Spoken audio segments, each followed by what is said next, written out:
ஜெயோபாய் அப்படிங்கும்போது இங்க கவர்மெண்ட் ஸ்கூல்ல சொல்லவே முடியாது. பிரைவேட் ஸ்கூல்ல பீட் பண்ற அளவுக்கு இங்க எல்லா ஃபெசிலிட்டீஸுமே இருக்கு. கவர்மெண்ட் ஸ்கூல்னா அப்படித்தான். அது கொஞ்சம் லோக்கல் அப்படின்னு நினைக்கிறவங்களுக்கு அப்படி இல்ல அப்படிங்கிறதுக்கு பெஸ்ட் எக்ஸாம்பிள் எங்க ஸ்கூல்.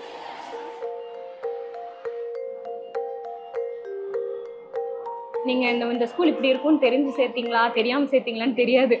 ஆனா நான் இந்த ஸ்கூல்ல சேர்த்ததுக்கு ரொம்ப பெருமைப்படுறோம். நீங்க என்ன பிரைவேட் ஸ்கூல்ல சேர்த்திருந்தா கூட நான் இவ்ளோ சந்தோஷமா இருந்திருக்க மாட்டேன் அப்படின்னு நெறைய டைம் சொல்லுவேன்.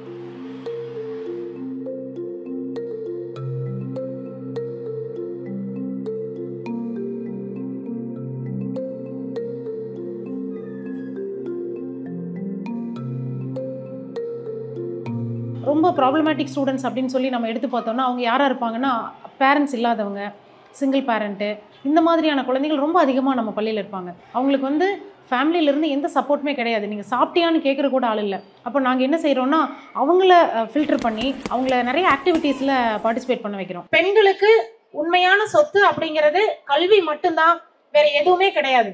அதனால எப்பாடுபட்டாவது இந்த கல்வியை கண்டிப்பாக நம்ம இந்த சொத்தை வந்து நம்ம சம்பாதிச்சுக்கணும். திருப்பூரில் என்ன பண்ணாங்கன்னா, நான் 5ஆம் வகுப்பு வரைக்கும் ஆங்கில வழியில் படிக்க வச்சிடுறாங்க. 6ஆம் வகுப்புக்கு ஹையர் செகண்டரி கொண்டு போக முடியறதில்ல, அவங்களால வசதி பத்துறதில்ல. ஆகையால் நாங்கள் என்ன பண்ணுவோம்னா, அந்த குழந்தைகளுக்கும் வந்து கல்வி கொடுக்கணுங்கிறதுக்காக ஆங்கில வழி வகுப்பு சுயமாக நாங்களே செல்ஃப் ஃபைனான்ஸ் மூலமாக ஆரம்பித்து இந்த பள்ளிக்கூடத்தில் வந்து நடத்தினோம்.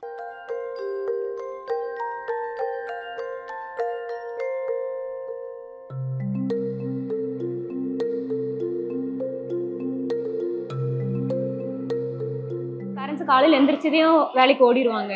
அவங்களுக்கு சமைக்கிற அளவுக்கு நேரம் இருக்குமா அப்படிங்கிறது தெரியாது. ஆனால் இங்கே வந்து எங்களுக்கு காலையிலையும் சாப்பாடு, காலை உணவு திட்டமும் இருக்குது, மத்தியானமும் உணவு திட்டம் இருக்குது. டெய்லியும் ஒன்று போட மாட்டாங்க. ஒரு வாரம் ஃபுல்லாக ஒவ்வொரு நாளும் ஒவ்வொரு மாதிரி டெய்லியும் முட்டை தருவாங்க. நாங்களும் நியூட்ரியண்ட்டாக தான் சாப்பிட்றோம். ஆனால் பேரண்ட்ஸுக்கு எந்த கஷ்டமும் வைக்காம எங்களோட தான் நாங்கள் பார்த்துக்குறோம். நான் லாஸ்ட் இயர் வந்து ஹடல்ஸ் பண்ணேன். அதில் 12.86 நியூ மீட் ரெக்கார்ட் வச்சேன். அந்த வருஷம் எஸ்ஜிஎஃப்இ வந்துச்சு, நேஷ்னல் காம்படிஷன்.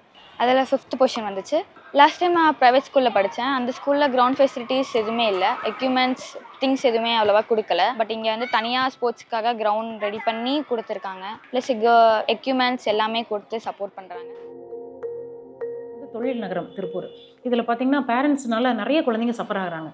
பேரண்டல் கேரே இருக்கிறது இல்லை. இப்போ இதெல்லாம் வந்து நாங்கள் சார்ட் அவுட் பண்ணுறதுக்காக என்ன செய்கிறோன்னா, 2 சைக்ராட்டிஸ்ட்டு, எங்கள் ஸ்கூலோட மென்டல் ஹெல்த் கவுன்சிலர் இருக்காங்க, அவங்க 2 டாக்டர்ஸ் எல்லாருமே வெனஸ்டே ஆஃப்டர்நூன் இங்கே வந்துடுவாங்க. அதனால் இந்த கவர்மெண்ட் ஸ்கூலில் கிடைக்கக்கூடிய எக்ஸ்பீரியன்ஸ் வந்து வேறு எங்கேயுமே அவங்களுக்கு கிடைக்காது. நம்ம சொசைட்டியில் இருக்கக்கூடிய எல்லா கிளாஸஸ் ஆஃப் பீப்புளும் இங்கே இருப்பாங்க நமக்கு. அப்போ எல்லார் கூடயும் நம்ம மிங்கிள் ஆகும்போது ஃப்யூச்சரில் போய் அவங்க சொசைட்டியை ஃபேஸ் பண்ணுறதுக்கு அவங்களுக்கு ஒரு கான்ஃபிடென்ஸ் இங்கே அவங்களுக்கு கொடுக்குது.